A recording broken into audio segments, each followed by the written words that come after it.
हमारे सहयोगी ने बीजेपी के पूर्व राज्यसभा सांसद अशोक वाजपेयी से भी खास बातचीत की। उनका क्या कुछ कहना है, आइए सुनते हैं।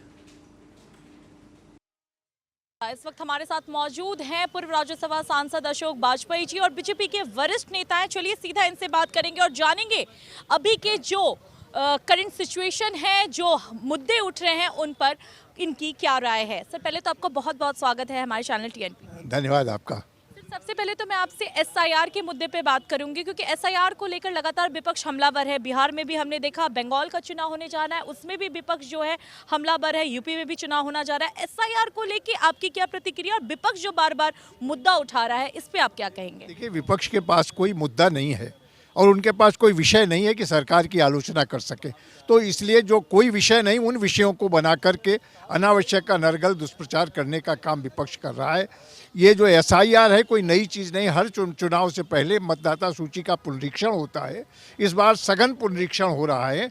एक एक मतदाता कई कई जगह, शहर में भी नाम उनका पंजीकृत है, गांव की मतदाता सूची में भी नाम है, और जहां कहीं पर वो काम कर रहे हैं वहां पर भी मतदाता सूची।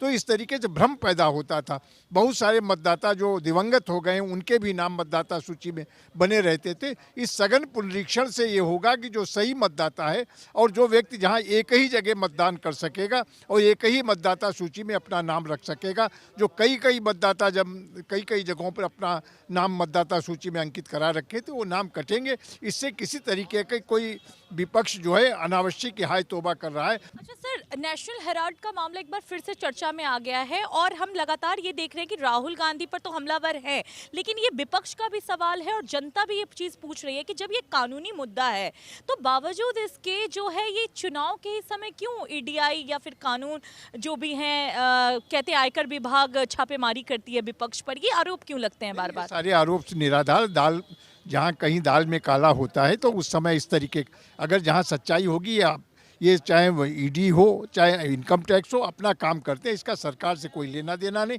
और निष्पक्ष भाव से अपना काम करते हैं। और जहाँ कहीं भी उनको ऐसा लगता है कि संदिग्ध स्थितियाँ हैं, उस समय वो उसका जांच करने का काम करते हैं। एक आखिरी सवाल होगा आपसे सर कि वंदे मातरम को लेकर जिस तरीके से संसद में चर्चा हुई और इसको तवज्जो दिया गया, विपक्ष इसे फालतू बता रहा है, कह रहा है इस पर चर्चा उतनी होनी जरूरी नहीं है, पॉल्यूशन है, सारे मुद्दे हैं, उस पर चर्चा नहीं हो रही है, मुद्दों से भटकाया जा रहा है।